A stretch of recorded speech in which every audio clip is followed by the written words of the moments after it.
Hello students, welcome to my channel smart study. उम्मीद करती हूँ आप सब लोग अच्छे होंगे।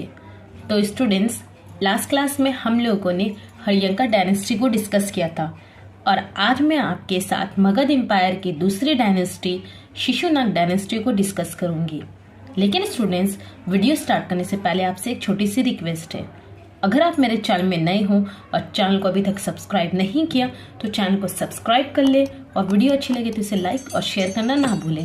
तो आइए स्टूडेंट्स, मैं आपको और ज़्यादा टाइम ना लेते हुए आज के अपने वीडियो की देखिए स्टूडेंट्स, जैसे कि लास्ट क्लास में मैंने आपके साथ मगध एम्पायर के हरियंका डायनेस्टी को डिस्कस किया था और आज मैं आपके साथ मगध एम्पायर की दूसरी डायनेस्टी शिशुनाग डायनेस्टी को डिस्कस करूंगी।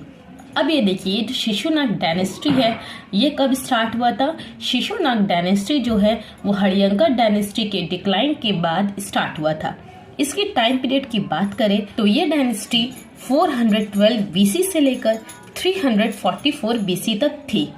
ओके स्टूडेंट्स, देखिए 412 में क्या हुआ, हरियंका डायनेस्टी की खात्मा हो गई थी। और ये हरियंका डायनेस्टी कब से कब तक थी? 544 से लेकर ठीक 412 बीसी तक थी।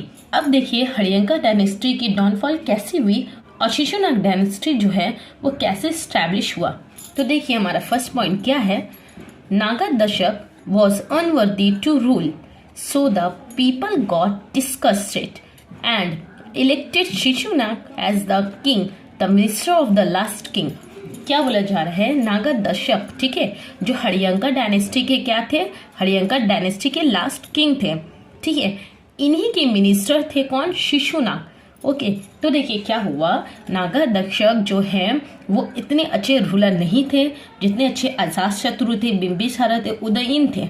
ओके, और साथ ही साथ जो पीपल थे, जो पब्लिक थी, वो नागा दशक के रूल से भी डिस्गस्ट हो चुकी थी, परेशान हो चुकी थी।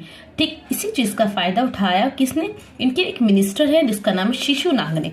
ओके, इसका फायदा उठाते हुए इन्होंने क्या किया, हरियंका डायनेस्टी के लास्ट किंग नागा दशक के खिलाफ रिवॉल्ट कर दी और इन्हें वॉर में हराते हुए क्या हो गया, हरियंका डायनेस्टी का खात्मा कर दिया और एक नई डायनेस्टी की स्टैब्लिश की जिसका नाम क्या पड़ा, शिशुनाग डायनेस्टी। ओके स्टूडेंट्स, अब देखिए इस शिशुनाग डायनेस्टी की इंपॉर्टेंट अचीवमेंट क्या थी।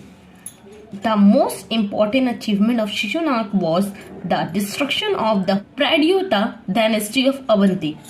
देखिए क्या है, जो शिशुनाग है उनका सबसे इंपॉर्टेंट अचीवमेंट क्या है कि इन्होंने अवंती की एक डायनेस्टी है जिसका नाम क्या है, प्रायद्योता, ठीक है, प्रायद्योता डायनेस्टी को इन्होंने क्या किया, डिस्ट्रक्शन किया, उसका खात्मा किया। अब देखिए आखिर क्यों इन्होंने अवंती प्रायद्योता डायनेस्टी की डिक्लाइन की खात्मा किया, तो देखिए इसके साथ वॉर किया। This brought to an end the 100-year-old rivalry between Magad and Avanti. From then on, Avanti become a part of the Magad rule। क्या बोला जा रहा है कि 100 ईयर से क्या चल रहा था, मगध और अवंती इन दोनों के बीच में वॉर चल रही थी, रिवैलरी चल रही थी। और ये रिवैलरी किस लिए चल रही थी? क्योंकि अवंती में जो डायनेस्टी थी, क्या नाम था, प्रायद्योता डायनेस्टी, इनकी वजह से मगध क्या हो रहे थे, मगध के साथ लड़ाई चल रही थी। ओके, तो क्या हुआ, शिशुनाग ने प्रायद्योता डायनेस्टी जो अवंती है उसको हराया। हराने के बाद क्या हुआ, अवंती जो है वो अब मगध रूल, ठीक है, मगध एम्पायर के अंदर आ गया। ओके स्टूडेंट्स, अब आगे देखिए, शिशुनाग वॉज सक्सेस बाय काल अशोका। अब शिशुनाग के बाद तक पर कौन बैठ रहा है, काल अशोका बैठ रहा है। देखिए काल अशोका हिस्ट्री में क्यों इंपॉर्टेंट है, काल अशोका हिस्ट्री में इसलिए इम्पोर्टेंट है क्योंकि इन्होंने सेकंड बुद्धिस्ट काउंसिल बुलाई थी, दैट्स व्हाई ये इम्पोर्टेंट है। ओके, अब देखिए इन्होंने कब सेकंड बुद्धिस्ट काउंसिल बुलाई थी। His reason is important because he convene the second Buddhist council in Vaishali 383 BC. क्या हुआ, इन्होंने वैशाली में, कौन, काल अशोका ने 383 बीसी में वैशाली में सेकंड बुद्धिस्ट काउंसिल बुलाई थी।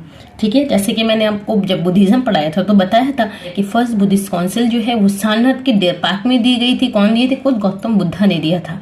ओके, ठीक इसी तरह जो है सेकंड बुद्धिस्ट काउंसिल जो है वो 383 बीसी में वैशाली में काल अशोका बुलाते हैं।